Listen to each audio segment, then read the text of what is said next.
إله إلا الله محمد رسول الله. Assalamualaikum warahmatullahi wabarakatuh.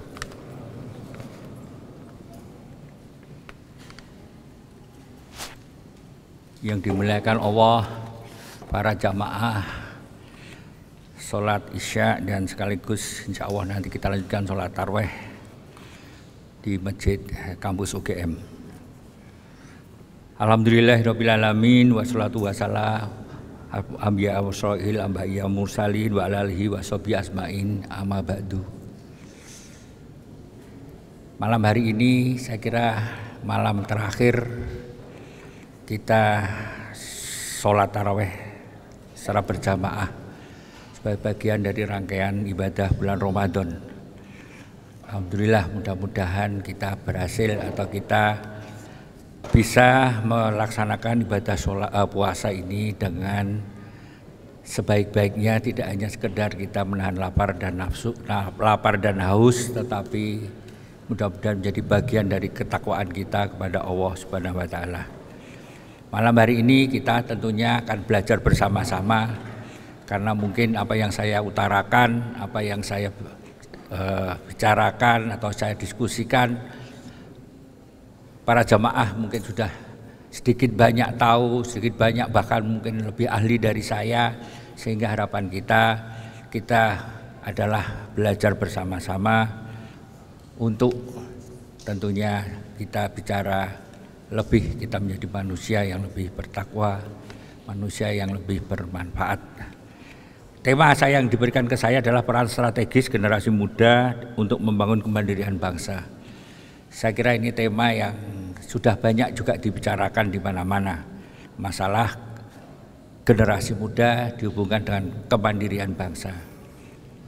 Dan masalah tentunya strategi generasi muda menjadi pemimpin bangsa sehingga mampu membangun kemandirian bangsa. Para jamaah yang dimuliakan Allah, bahwa saya kira pentingnya generasi muda sebagai agen perubahan atau sebagai ujung tombak atau sebagai peran strategis, saya kira sudah banyak kita akui, banyak kita rasakan dari sejarah perjalanan kehidupan manusia hingga perjalanan sejarah Indonesia, kemerdekaan dan sejarah reformasi dan sebagainya selalu dimulai dari anak muda. Dan itu memang juga ada salah satu hadis misalkan dari Ibnu Abbas, bahwa ada 5 perkara sebelum datangnya ada 5 perkara sebelum datang 5 perkara yang lain, sebagaimana disabdakan Rasulullah, yaitu 1, waktu mudamu sebelum datang masa tuamu, waktu sehatmu sebelum datang waktu sakitmu, waktu kayamu sebelum datang masa miskinmu, masa luangmu sebelum datang masa sibukmu, masa hidupmu sebelum datang matimu. Nah, untuk yang pertama tadi, waktu mudamu sebelum datang masa tuamu. Disinilah saya mungkin kita belajar bersama-sama mengingatkan kembali bagaimana peran generasi muda ke depan. Pertama, saya ingin mengingatkan kembali, atau kita saya kira sudah paham semua, sekarang ini banyak orang bicara bahasa populernya era disruption, era kekacauan. Kekacauan itu artinya era perubahan paradigma dari semua aspek kehidupan ini, karena adanya temuan-temuan teknologi, temuan-temuan ilmu pengetahuan yang berkembang sangat pesat, sehingga dikatakan bahwa saat ini adalah revolusi industri yang keempat. Jadi setelah revolusi 1, 2, 3, di mana revolusi 1 itu mesin uap, revolusi kedua listrik ya, kemudian revolusi ketiga adalah komputerisasi, revolusi industri keempat saat ini adalah kecerdasan buatan dan internet. Nah, disinilah saya ingin terutama khususnya kepada anak-anak muda, bahwa perubahan dunia ini begitu cepatnya, begitu luar biasanya, sehingga saya pun saat ini di dalam usaha saya, bisnis saya mempercepat regenerasi dari kepemimpinan saya ke anak-anak saya.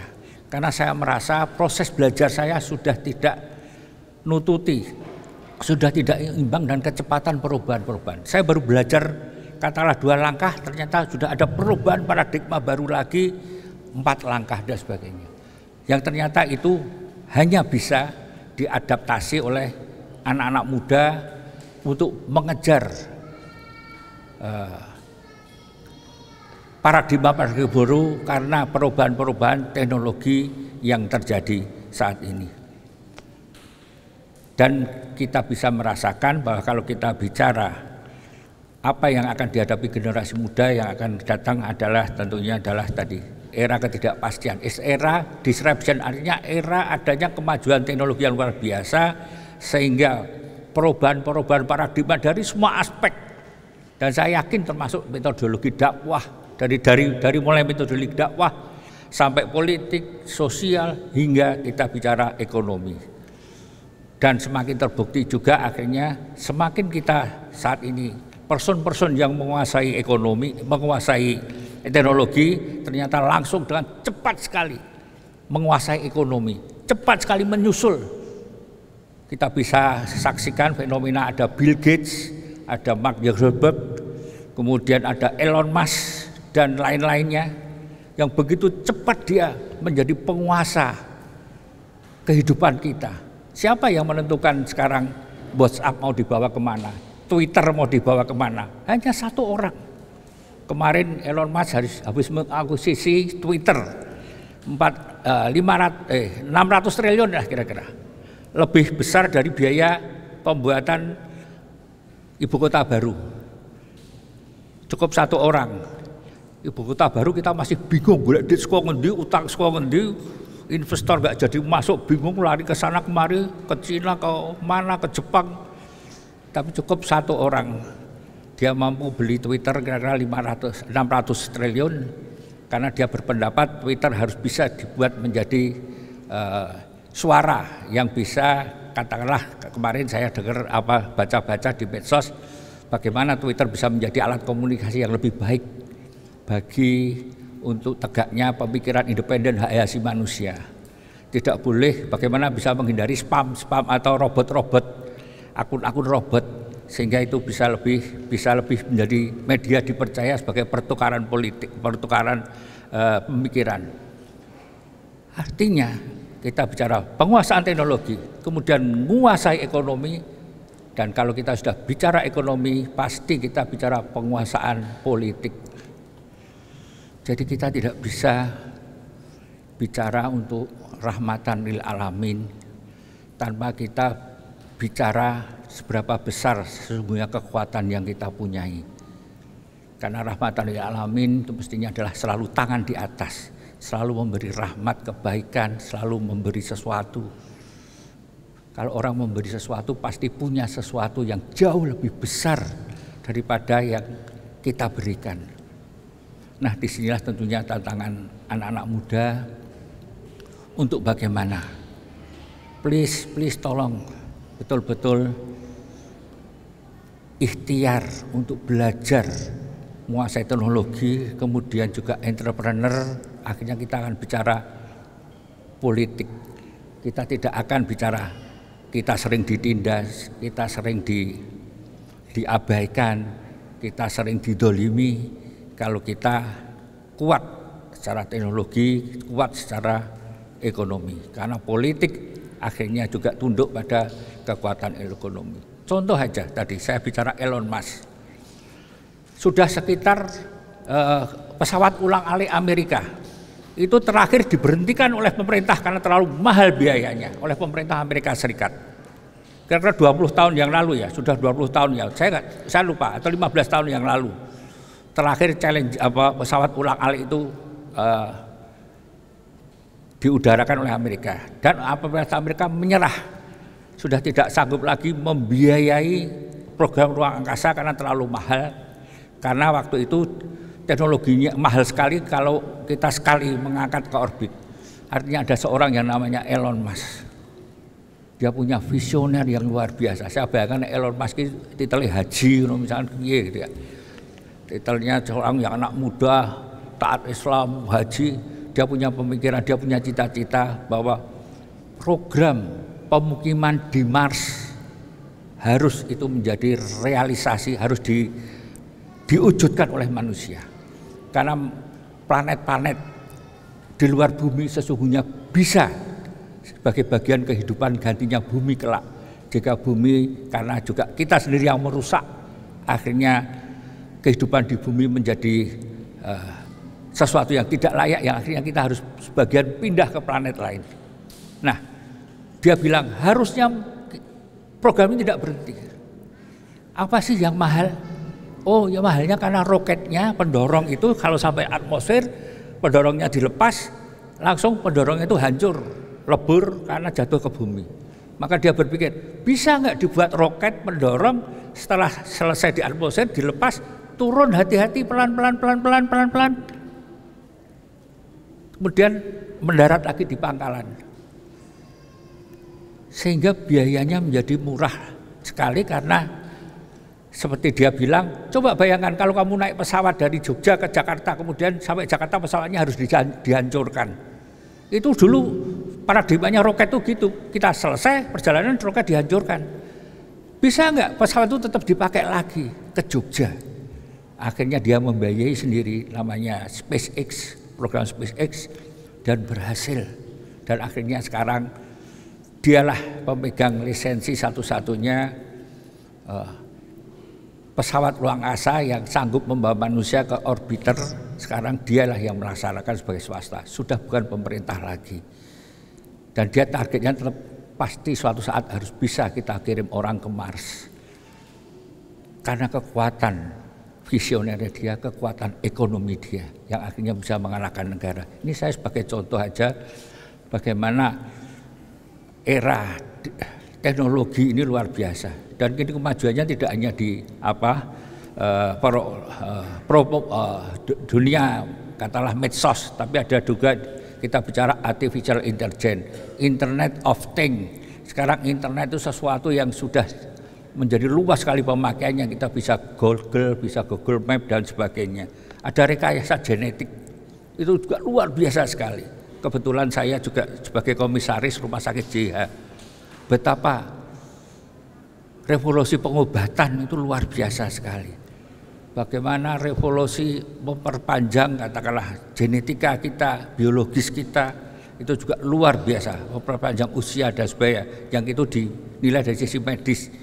Artinya takdir mati itu adalah di tangan Allah, tetapi takdir sehat sampai umur kita ditakdirkan meninggal adalah urusan kita manusia. Saya pernah tes di Penang, saya sama istri saya tes, bisa diketahui saya waktu itu tes umur 62 tahun, secara fisik umur saya 61 tahun. Istri saya luar biasa dan saya memang akhirnya iya bener kuwi. Istri saya waktu itu usia 60 tahun, tetapi usia fisiknya adalah 46 tahun. Secara fisik. Dan saya mengakui, saya memang istri saya jauh lebih sehat dari saya. Dari semua aspek lah. Dari kebugarannya, dari hal-hal yang lain. Itu bisa kita deteksi itu ternyata. Bagaimana hidup kita menjadi bermanfaat, menjadi hidup yang tadi kita bicara hidup yang bermanfaat, ramah lil alamin, kalau sepanjangnya hingga Allah menentukan takdir kita untuk menghadap keharibaannya. Inilah revolusi-revolusi yang luar biasa. Saya pikir saya dulu nggak tahu ya apa bisa loh usia kesehatan bisa diukur, ternyata bisa.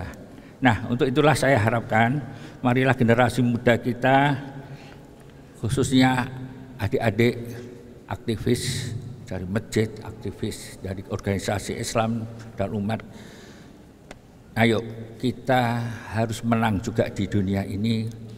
Di samping kita memperoleh kebahagiaan di akhirat, kita harus selalu belajar dan berpikir. Kita harus selalu ingin menghasilkan kerja yang lebih baik. Kita harus selalu peka terhadap perubahan. Kita harus adaptif, lentur untuk setiap perubahan. Karena kadang-kadang yang kita pelajari setengah tahun ini, 6 bulan ini, setahun ke depan sudah berbeda lagi ilmunya. Jika kita harus lentur, kita harus menyesuaikan lagi. Dan tentunya penguasaan IT sangat penting.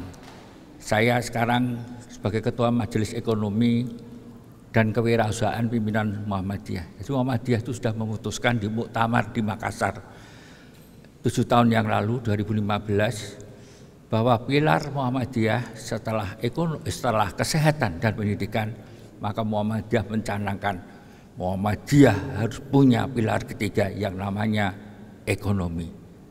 Muhammadiyah harus ke depan mempunyai pilar yang kuat dalam bidang perekonomian.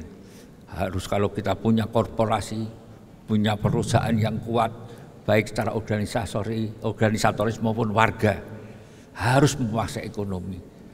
Dan alhamdulillah bertahap 5 tahun ini kita sudah mulai menata infrastruktur. Bagaimana Muhammadiyah ke depan akan mampu juga bermain di ekonomi. Tidak hanya di pinggiran, tidak hanya bicara UMKM.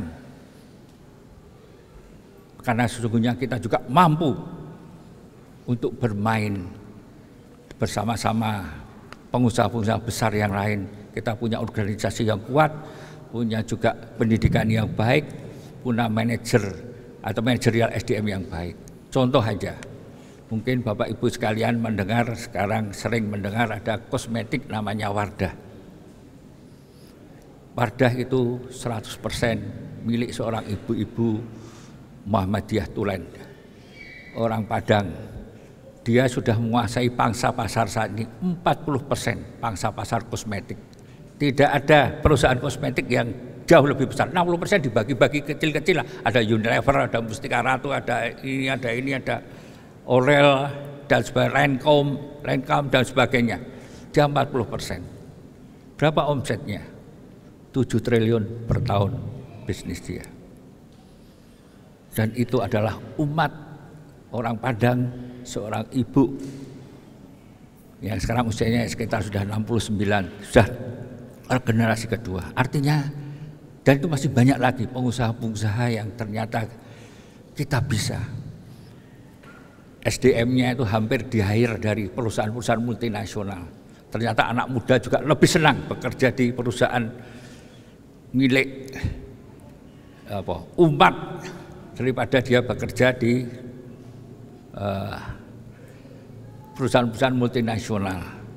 Artinya, bismillah, ayo generasi muda, kita harus juga memenangkan pertarungan di dunia ini, pertarungan politik yang itu adalah hubungannya adalah kita harus menguasai ekonomi, dan penguasaan ekonomi kita harus menguasai teknologi.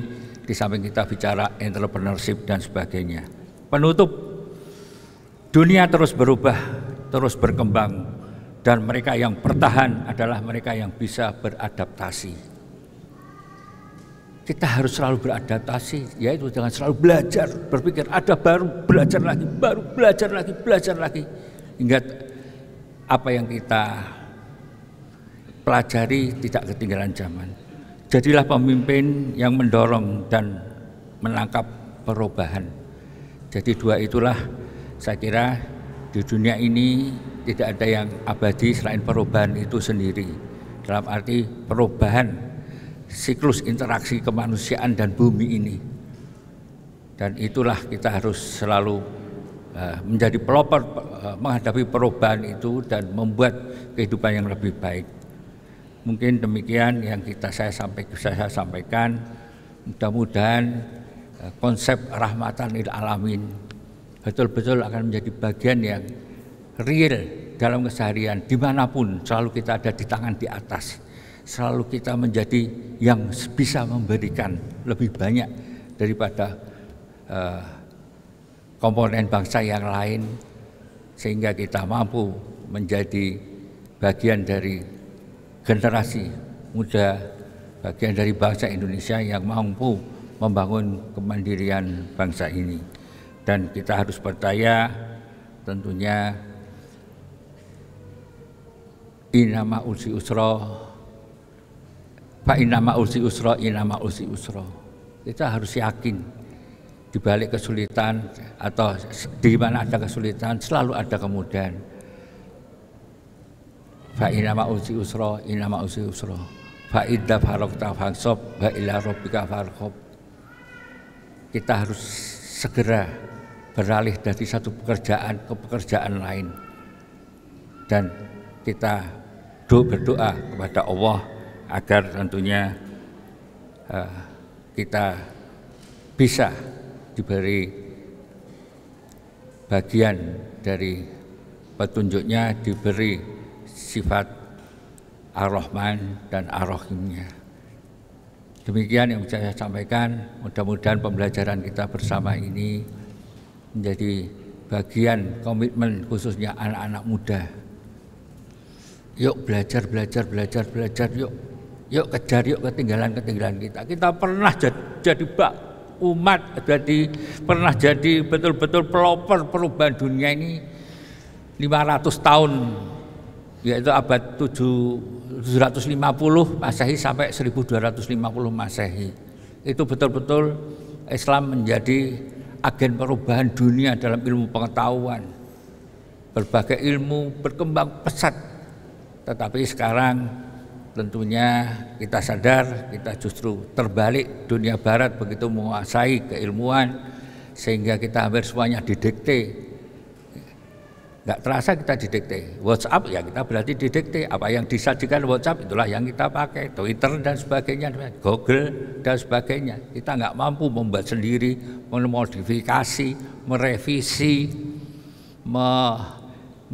mengotak-atik apa yang diberikan. Kita manut karena memang kita sama sekali tidak menguasai, tidak mampu bersaing, sehingga apa yang diberikan oleh mereka akhirnya kita pakai tanpa mampu kita adopsi menjadi katakanlah lebih bermanfaat bagi kita, lebih bermaslahat bagi umat.